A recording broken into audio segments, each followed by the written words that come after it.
আজকে একটি নতুন রেসিপি বানাবো। এখানে দেখো আমি সয়াবিন সিদ্ধ করে তারপরে ভালো করে ঠান্ডা জল দিয়ে ধুয়ে নিয়েছি।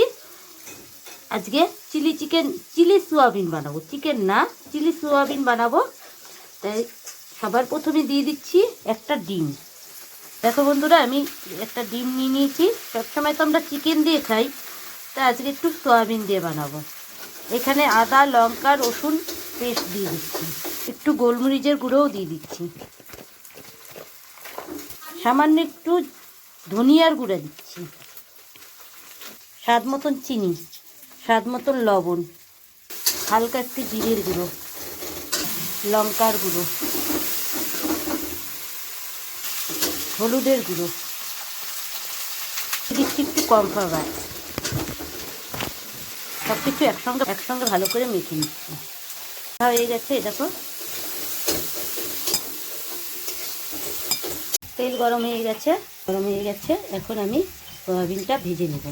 তা যেহেতু ছোট ছোট সয়াবিন, তাই আমি একটা একটা করে ভাজবো না, একটু বেশি করেই ভাজবো একসঙ্গে। দিয়ে দিয়েছি, আমার ভাজা হয়ে গেছে। এখন নামিয়ে ফেলবো। বড়াটা নামিয়ে ফেলেছি, বাকি বড়াটুকুনো করে নেব। এই জলের মধ্যে আমি দিয়ে দিচ্ছি একটু কর্নফ্লাওয়ার, দিয়ে দিচ্ছি একটু সয়া সস, টমেটো সস। এখন এই তেলে ভেজে নিচ্ছি আমি পেঁয়াজটা। দিয়ে দিচ্ছি ক্যাপসিকাম আর টমেটো, দিচ্ছি আদা, লঙ্কা, রসুন পেস্ট, সামান্য একটু হলুদের গুঁড়ো, জিরের গুঁড়ো,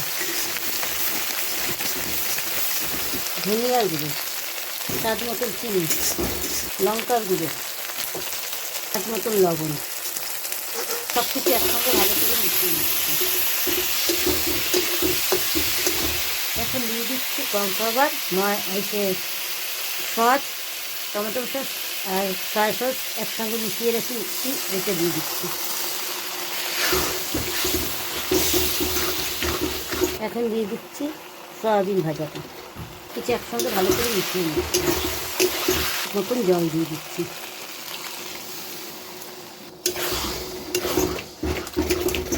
চিলি সয়াবিনটা হয়ে গেছে, এখন নামিয়ে ফেলবো। একটু রস লাগবে, যেহেতু ফ্রাইড রাইস দিয়ে খাবো, নামিয়ে ফেলবো। দেখো বন্ধুরা, নামিয়ে ফেলেছি। এখন উপর দিয়ে একটু গরম মশলার গুঁড়ো দিয়ে দেবো। গরম মশলার গুঁড়োটা দিলে একটু ফ্লেভারটা ভালো হবে। চাইলে দিতে পারো, আমি দিব। যদি ভিডিওটি ভালো লাগে অবশ্যই লাইক, কমেন্ট, শেয়ার, সাবস্ক্রাইব করবেন। মা লক্ষ্মী কিচেন এরকম নতুন নতুন রেসিপি দিবে এই বলে ভিডিওটা এনে শেষ করছি। নমস্কার বন্ধুরা, শুভ দুপুর।